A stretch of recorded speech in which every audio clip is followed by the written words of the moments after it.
इस क्वेश्चन में एक लाइन लिखी थी कि हॉट एयर चिमनी से एग्जिट कर रहा है, उसके कारण एटमॉस्फेरिक एयर एंटर कर रहा है फर्नेस में।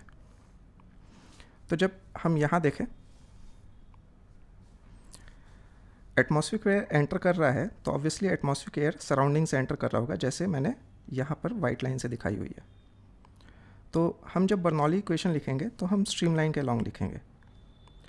तो अगर ये एंटर कर रहा है यहाँ से, तो क्योंकि हम स्ट्रीमलाइन के अलॉन्ग लिख रहे हैं इसलिए मैं इस लेवल पर हूँ और यहाँ पर इस लेवल पर हूँ, तो मैं बोल सकता हूँ कि अलॉन्ग स्ट्रीमलाइन जाकर, क्योंकि ये हॉट एयर है इसलिए मैं बोल सकता हूँ कि ये जो प्रेशर होगा और ये जो प्रेशर होगा ऑलमोस्ट इक्वल होंगे। ऑलमोस्ट इक्वल इसलिए कि यहाँ टेम्परेचर तो 360 केल्विन है, पर यहाँ 360 केल्विन नहीं होगा, यहाँ थोड़ा कम होगा। लेकिन ये कहना कि 300 केल्विन होगा ये भी गलत होगा, क्योंकि यहाँ अगर फर्नेस लगा हुआ है तो फर्नेस के कारण फर्नेस के आसपास टेम्परेचर तो ज़्यादा ही होगी। इसलिए मैं सक्सेसफुली इन दोनों प्रेशर को ऑलमोस्ट सेम बोल सकता हूँ। क्योंकि ऑलमोस्ट सेम बोल रहा हूँ इसीलिए जेई ने क्या रेंज दिए हैं आंसर्स के, नहीं तो एक पर्टिकुलर आंसर हो जाता।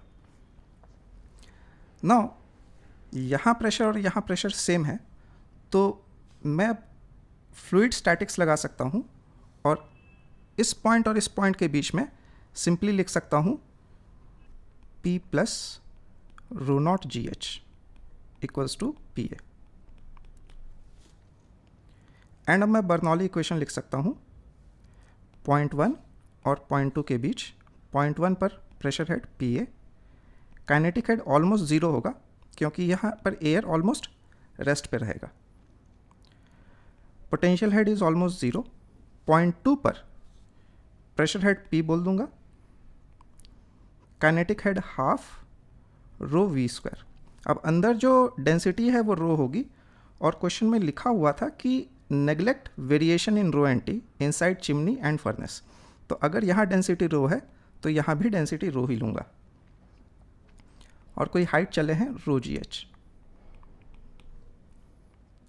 ऑब्वियसली रो और रो नॉट में रिलेशन मैं सिंपली निकाल सकता था, rho naught T naught equals to rho T. Solve करोगे तो रो की वैल्यू 1 आ जाएगी। तो इसको अगर मैं ऐड कर देता हूँ तो मेरे को मिलेगा rho naught GH equals to half rho V square plus rho GH। अब रो नॉट और रो की अगर आप वैल्यू पुट करोगे तो आपको V की वैल्यू मिलेगी 6 मीटर पर सेकेंड। अब आप मास फ्लो रेट आराम से निकाल सकते हो। यहाँ किसी भी लोकेशन पर अगर लिखूँ मैं rho pi D square by 4 into V, जो कि 47.1 आएगा। Thank you.